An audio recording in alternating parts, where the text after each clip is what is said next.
ایک motivational speaker ہیں، اچھی باتیں کرتے ہیں، لیکن ایک بات انہوں نے عجیب و غریب کی کہ بچے کو جب آپ کوئی اچھا کام کروا کے انعام دیتے ہو تو بچے کو انعام کی عادت پڑ جاتی ہے اور پھر وہ بغیر لالچ کے کام نہیں کرتا. تو ٹھیک ہے، ہمیشہ انعام دینا ٹھیک نہیں ہے، لیکن بچے کو کاموں کی عادت ڈالنے کے لیے نا اگر کوئی انعام دے کے عادت ڈالی جائے تو اس میں کوئی حرج نہیں ہے.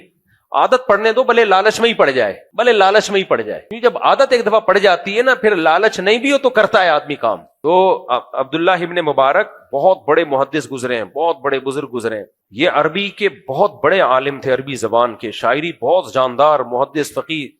تو ان کے والد نے بچپن میں ان کو جو دین کا علم سکھایا ہے نا وہ جنت کی لالچ میں نہیں، پیسوں کی لالچ میں سکھایا ہے. ان کو ان کے والد کہا کرتے تھے عربی کا ایک شعر یاد کر لو 1 درہم دوں گا، جیسے 1 روپیہ دوں گا. تو کہتے تھے میں لالچ میں ایک شعر یاد کرتا تھا، 1 روپیہ ملتا تھا. ایسے پیسوں کی لالچ میں کہتے ہیں میں نے اتنی شاعری عربی کی یاد ہو گئی کہ خود شاعر بن گئے، عربی زبان کے ماسٹر بن گئے. پہلے زمانے میں تو یہ عربی سیکھے بغیر تو کوئی مانتا ہی نہیں تھا نا. تو خود کہا کرتے تھے تعلمنا العلم لغیر اللہ او کما قال، کہ میں نے علم حاصل کیا غیر اللہ کے لیے، دنیا کے لیے، لیکن جب علم آیا تو اس نے میرے دل سے دنیا نکال دی. سمجھ میں آ رہی ہے بات؟ یعنی علم حاصل کیا تو بچپن میں لالچ تھی، پیسے ملتے تھے، لیکن جب علم آ گیا نا تو اس علم نے پیسوں کی لالچ بولو نکال دی. یعنی جب علم آ گیا نا ایک دفعہ تو اس نے تو دنیا کی محبت نکال دی.